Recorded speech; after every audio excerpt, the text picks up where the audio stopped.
आरसीबीच्या सत्कार सोहळ्यापूर्वी बंगळुरूमध्ये दुर्घटना। चिन्नस्वामी स्टेडियमच्या बाहेर चेंगराचेंगरीत 11 जणांचा मृत्यू तर 300हून अधिक जण जखमी। गर्दी आटोक्यात आणण्यासाठी पोलिसांनी लाठीचार्ज केल्यानंतर चेंगराचेंगरी।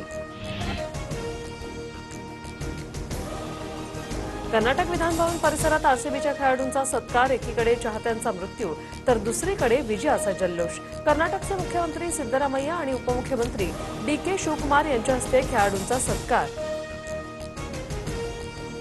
आरसीबीच्या सेलिब्रेशनसाठी अख्खं बंगळुरू हाऊसफुल। चेंगराचेंगरीच्या घटनास्थळी चपलांचा खच। काही जण झाडांवर तर काही जण स्टेडियमच्या भिंतीवर आणि बसवर चढले।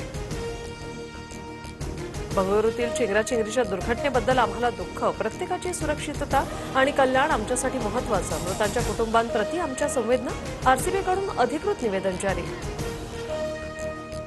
स्टेडियमची क्षमता 35,000ची होती, मात्र 2 ते 3 लाख लोक आल्याने चेंगराचेंगरी। गर्दी नियंत्रणाबाहेर गेल्याने पोलिसांना सांभाळायला जमलं नाही। बंगळुरू आरसीबी चाहते मृत्यू प्रकरणी कर्नाटक सरकारची दिलगिरी।